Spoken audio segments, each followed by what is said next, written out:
مطالعہ قرآن حکیم کے جس منتخب نصاب کا سلسلے وار درس ان مجالس میں ہو رہا ہے، اس کا درس نمبر 2 آیہ بر پر مشتمل ہے جو ابھی میں نے تلاوت کی ہے۔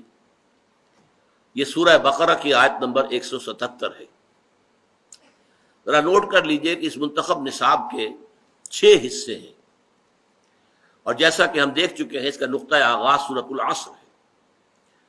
سورۃ العصر میں 4 لوازم نجات ہمارے سامنے آئے، تو اس منتخب نصاب کے پہلے حصے میں 3 اور اسباق ایسے جامع ہیں جس میں وہ 4 چیزیں جو ہیں مختلف اسلوب سے، مختلف الفاظ میں، مختلف سیاق و سباق میں جامع طور پر آئی۔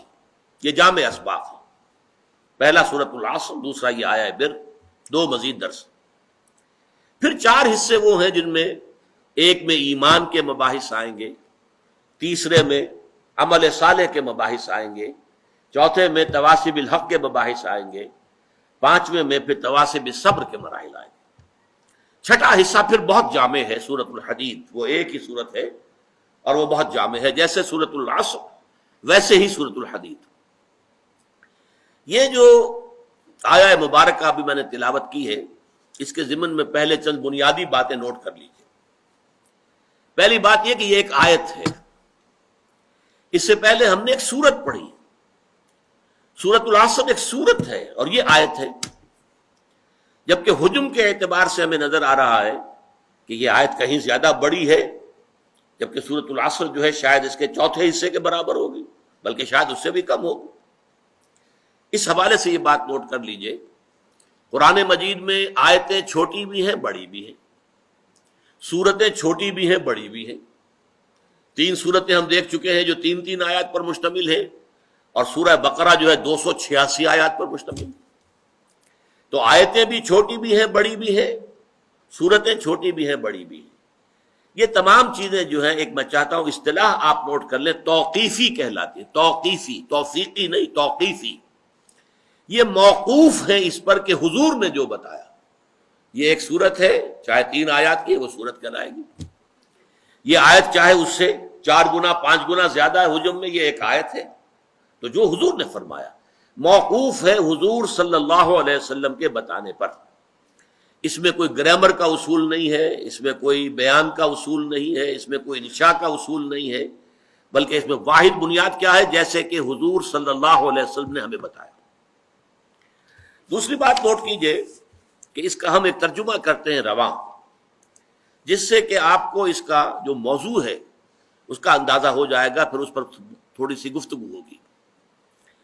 لیس البر، نیکی یہی نہیں ہے، کل نیکی یہ نہیں ہے، ان تولوا وجوہکم، کہ تم پھیر دو اپنے چہروں کو، قبل المشرق والمغرب، مشرق اور مغرب کی جانب، ولکن البر، بلکہ نیکی تو اس کی ہے، من آمن باللہ، جو ایمان لایا اللہ پر، والیوم الآخر، اور یوم آخر پر، قیامت کے دن پر، والملائکۃ، فرشتوں پر، والکتاب، اور کتابوں پر، والنبیین، اور انبیاء پر، وآت المال علی حبہ، اور اس نے دیا اپنا مال اس کی محبت کے علی الرغم، ذوی القربہ، قرابت داروں کو، والیتامى، اور یتیموں کو، والمساکین، اور مسکینوں کو، وابن السبیل، اور مسافروں کو، والسائلین، اور مانگنے والوں کو، وفی الرقاب،